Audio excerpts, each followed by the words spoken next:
Pension ఎందుకు తీసుకుంటారు? మరి మీరు చేసేది తప్పు కాదు కదా. జేబీలు చదవలారా, నా హృదయపరంగా జేబీలు ఆ వీడియో చూసారు కదా మీరు. నిజంగానే చూస్తుంటే జాలి వేసింది, చాలా బాధ కూడా వేసింది. మీకు నిజంగా మీడియా మిత్రులకి శుద్ధి ఉంటే కనుక పెద్ద పెద్ద వాటర్లు గాడి పెద్ద పెద్ద కంపెనీలు ఇండియాలో ఫుడ్ పాయిజన్ అయ్యి చాలామంది హెల్త్ ఇష్యూ అయ్యి చాలామంది ఫుడ్ పాయిజన్ చాలామంది చనిపోయారు. అలాంటి వాటిల్లోకి వెళ్ళి మీరు ఇంటర్వ్యూ చేయండి. మీరు అలాంటి వాటికి వెళ్ళి ఇంటర్వ్యూ చేయరు, ఎందుకంటే బాగా వేసుకుంటారు నాలో. అదే పేదవాడు కదా ఏం మాట్లాడలేడు, సామాన్యుడు కదా ఏం మాట్లాడలేడు అని మీ ధైర్యమే కదా, అందుకే కదా మీరు చేస్తున్నారు. లేకపోతే పలానా ఇదనా చేస్తున్నారు మీరు. మీకు నిజంగా శుద్ధి ఉంటే కనుకరా ఈ భారతదేశంలో చాలా అన్యాయం జరుగుతుంది, చాలా నష్టం జరుగుతుంది పేదవాళ్ళకి. దాన్ని మీరు ప్రశ్నించండి, దాన్ని ఇంటర్వ్యూ చేయండి.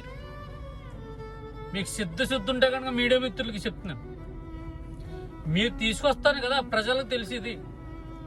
చాలా అన్యాయం జరుగుతుంది. హాస్పిటల్లో సరైన వైద్యం అందట్లేదు,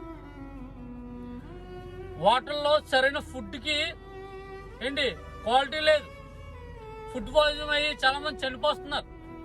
దాన్ని మీరు ఖండించండి, దాన్ని ఇంటర్వ్యూ చేయండి. మీరు అలాంటి వాటి మీద ఇంటర్వ్యూ చేయరు, కానీ రోడ్డు పక్కనే అమ్ముకునే పేదవాడు ఏదో అమ్ముకుంటుంటే అలాంటి వాళ్ళ మీద వచ్చి మీరు ప్రబంధం చూపిస్తారా?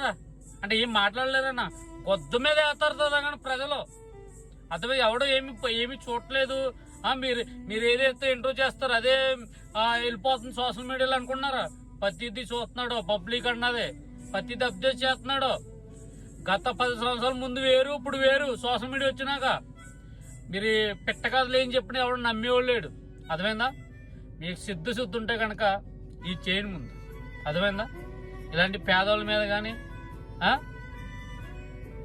కుబేర్లను వదిలేసి మీరు పెద్ద పెద్ద కంపెనీలు వదిలేసి పేదవాళ్ళని చేస్తారా మీరు ఇంటర్వ్యూలు?